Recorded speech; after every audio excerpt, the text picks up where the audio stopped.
ನಮ್ಮ ಹಳ್ಳಿ ಕಡೆ ಒಂದು ಮಾತು ಹೇಳ್ತಾರೆ, ಒಬ್ಬ ರಾಜನಿಗೆ ಅವನ ರಾಜ್ಯದಲ್ಲೆಲ್ಲ ಬಳಗ, ಆದರೆ ಒಬ್ಬ ಕವಿಗೆ ಜಗತ್ತಿನಲ್ಲೆಲ್ಲ ಬಳಗ ಹೇಳ್ತಾರೆ.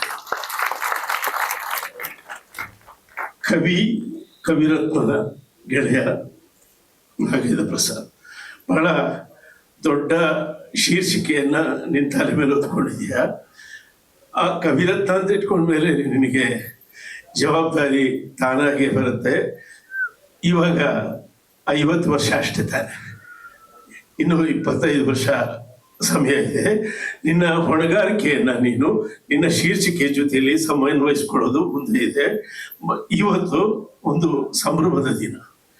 ಅಂದ್ರೆ 50ನೇ ವರ್ಷಕ್ಕೆ ಇಷ್ಟು ದೊಡ್ಡ ಸಂಭ್ರಮವನ್ನು ಆಚರಿಸಿಕೊಳ್ಳುವಂತಹ ಒಂದು ಅನುಕೂಲ ಮತ್ತು ಸಾಧನೆ ಸಿಕ್ಕಿದೆಯಲ್ಲ, ಅದು ಬಹಳ ಹೇಳ್ಕೊಳ್ಳುವಂತ ವಿಷಯ, ಹೆಮ್ಮೆ ಪಡುವಂತ ವಿಷಯ. ಇವತ್ತು ಈ ವೇದಿಕೆ ಕೊಡೋದು ತುಂಬಾ ಚೆನ್ನಾಗಿತ್ತು. ಸಂಗೀತಕ್ಕೆ ಸಕಲ ದೈವಗಳು ಮಾನ್ಯ, ಸಂಗೀತಕ್ಕೆ ಸಕಲ ದೈವಗಳು ಮಾನ್ಯ, ಸಾಹಿತ್ಯಕ್ಕೆ ಅನ್ಯವೆಂಬುದೇ ಇಲ್ಲ. ಸಂಗೀತಕ್ಕೆ ಸಕಲ ದೈವಗಳು ಮಾನ್ಯ, ಸಾಹಿತ್ಯಕ್ಕೆ ಅನ್ಯವೆಂಬುದೇ ಇಲ್ಲ. ಅನ್ಯೋನ್ಯವೆಂಬುದೇ ಸರ್ವಧರ್ಮಗಳ ಸಲ್ಲಕ್ಷಣ.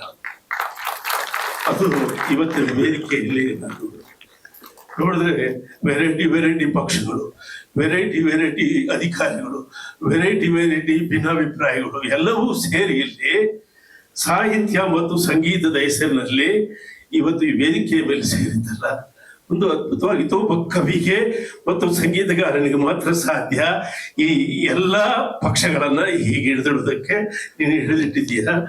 ನೋಡಿದ್ರೆ ನೀನು ಕೂಡ ಏನೋ ರಾಜಕಾರಣದ ಕಡೆ ತಲೆ ಹಾಕೋ ತರ ಕಾಣಿಸ್ತಾ ಇದೆ. ನೋಡಮ್ಮ, ಇರೋದು ಒಂದು ಹಿಂಗ್ಸು. ಜೀವನದಲ್ಲಿ ದುಡ್ಡು ಬರೋ ಕೆಲಸ ಯಾವ್ದಿದ್ರು ಮಾಡು, ತೃಪ್ತಿ ಬರೋ ಕೆಲಸ ಯಾವ್ದಿದ್ರು ಮಾಡು, ಹೆಸರು ಬರೋ ಕೆಲಸ ಯಾವ್ದಿದ್ರು ಮಾಡು, ಆದ್ರೆ ಪ್ರಾಂಪ್ಟ್ ಆಗಿ ಮಾಡು, ಪರ್ಫೆಕ್ಟ್ ಆಗಿ ಮಾಡು. ಇಷ್ಟೇ ವಿಷಯ. ಓಕೆ.